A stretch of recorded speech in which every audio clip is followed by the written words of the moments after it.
Hello, third grade. What is up? Today is Wednesday, April 29th, 2020. We are going to go ahead and have a very similar schedule to Monday.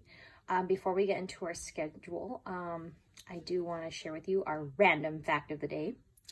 I actually drew it today, but did you know while you sleep, you can't smell anything? Even really bad smells? That is crazy. I kind of find that hard to believe, but that's what our random fact is for today. So I never knew that, and I learned something new today. As for our to-do list, we will have our read aloud for the one and only Ivan. You guys will have an activity on Seesaw, and you will end your day on Raz Kids.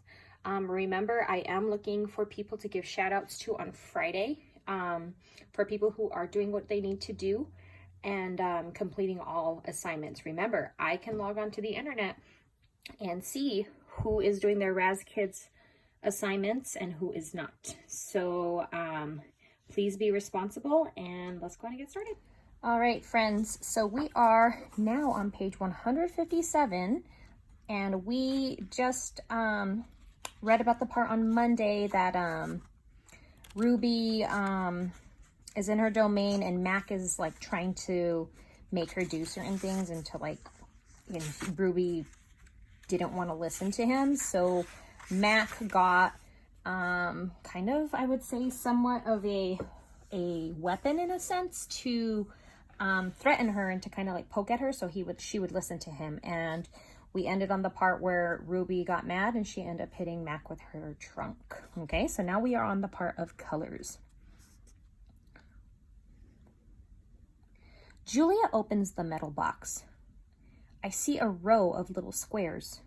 Green, blue, red, black, yellow, purple, orange. The colors seem to glow. She pulls out a brush with a thin tuft of a tail at its end. She dips the brush in water and wets the paper, then taps at the red square. When the brush meets the damp paper, pink petals of color unfurl like morning flowers. I can't take my eyes off that magical brush. For a moment, I'm not thinking about Ruby and Mac and the claw stick and Stella. Almost. Julia touches red again, then blue, and there suddenly is the purple of a ripe grape. She touches the blue, and her paper turns to summer sky, black and white, and now I see that she is painting a picture of Ruby. I can make out her floppy ears, her thick legs. Julia stops painting. She takes a few steps back, hands on her hips, gazing at her work. She scowls. "It's not right," she says. She glances over her shoulder at me. I try to look encouraging. Julia starts to crumple up the paper, then reconsiders. Instead, she slides into my cage, at the spot where my glass is broken. "Here you go," she says. "A Julia original. That'll be worth millions someday." Gingerly, I pick up the paper. I do not eat a single bite of it. "Oh, hey, I almost forgot." Julia runs to her backpack. She pulls out 3 plastic jars, 1 yellow, 1 blue, and 1 red. She opens the jars, and an odd, not food smell hits my nose. Julia pushes the jar, one by one, through the opening. Then she slides some paper through. "These are called finger paints," she says. "My aunt gave them to me. But really, I'm too old for finger painting." I stick a finger into the red jar. The paint is as thick as mud. It's cool and smooth, like bananas underfoot. I pop my finger into my mouth. It's not exactly ripe mango, but it's not bad. Julia laughs. "You don't eat it. You paint with it." She grabs a piece of paper and presses her finger on it. "See? Like this." I place my finger on a piece of paper. I lift it, and a red mark is there. I get a bigger glob from the pot and slap my hands down. on the page. When I pull my hand off the paper, its red twin stays behind. This isn't like the ghostly handprints on my glass, the ones my visitors leave behind. This handprint can't be so easily wiped away. A bad dream. I lay awake, peeling dried red paint off my fingers. Bob, who accidentally walked on one of my paintings, is licking his red paws. Every so often, I glance over at the empty ring. The claw stick glints in the moonlight. "Stop! No!" Ruby's frantic cries startle me. "Ruby," I call. "You're having a bad dream. You're okay. You're safe." "Where's Stella?" she says, gulping for air. Before I can answer, she says, "Oh, never mind. I remember now." "Go back to sleep, Ruby," I say. "You've had a hard day." I can't go back to sleep," she says. "I'm afraid I'll have the same dream. There was a sharp stick and it hurt." I look at Bob and he looks at me. "Oh," Ruby says. "Oh, Mac." She puts her trunk between the bars. "Do you think," she hesitates, "do you think Mac is mad because I hurt him today?" I consider lying, but gorillas are terrible liars. "Probably," I finally say. "He ran away after that," Ruby says. Bob gives a scornful laugh. "Crawled away is more like it." We are all quiet for a while. Branches claw at the roof. A light rain drums. One of the parrot murmurs something in her sleep. Ruby breaks her silence. "Ivan? I smell something funny." "He can't help it," Bob says. "I believe she's referring to the fingerprints Julia gave me," I say. "What are fingerprints?" Ruby asks. "Well, you make pictures with them," I explain. "Could you make a picture for me?" "Well, maybe someday." I remember Julia's picture, the one that will be worth $1 million. And I hold it up to the glass. "Look, it's you. Julia made it." "It's hard to see," Ruby says. "There's not much moonlight. Why do I have 2 trunks?"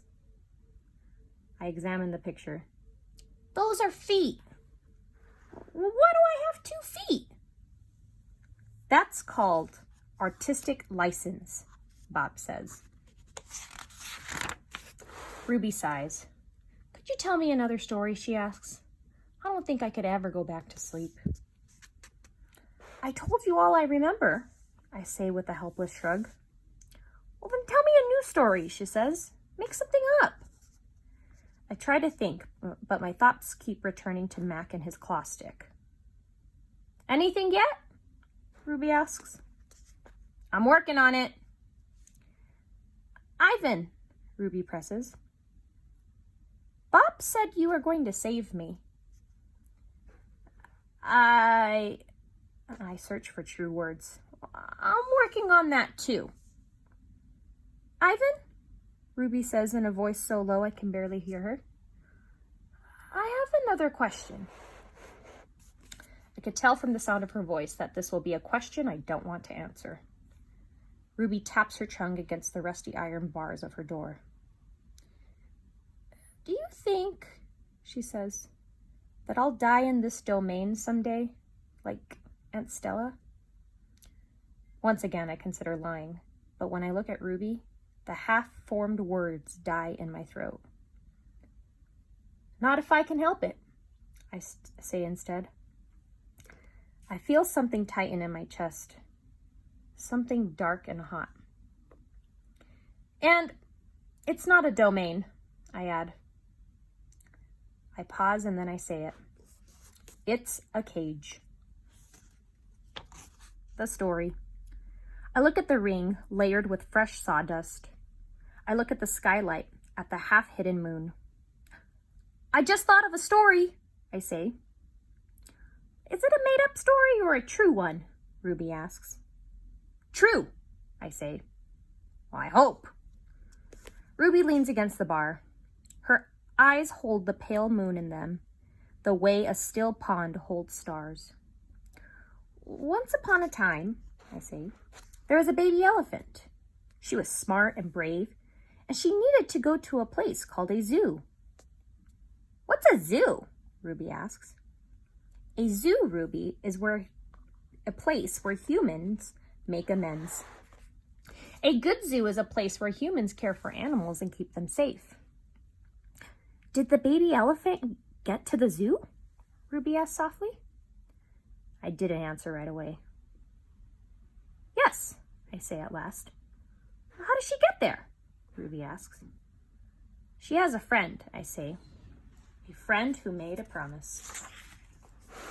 How? It takes a long time, but finally Ruby returns to her sleep. Ivan, Bob whispers, yawning. What you said about the zoo? How are you going to do that? Suddenly, I feel as if I could sleep for 1,000 days. I don't know, I admit. Well, you'll think of something, Bob says confidently, his voice trailing off as his eyes close. What if I don't? I ask. But Bob is already asleep. His little red feet dance, and I know he's running in his dreams. Remembering. Bob and Ruby sleep on. I don't sleep. I think about the promise I made to Stella and the pictures I've made for Ruby. And I remember. I remember it all. What they did. We were clinging to our mother, my sister and I, when the humans killed her. They shot my father next. Then they chopped off their heads, their feet, their heads. They chopped off their hands, their feet, their heads. Something else to buy. There is a cluttered, musty store near my cage. They sell an ashtray there. It is made from the hand of a gorilla.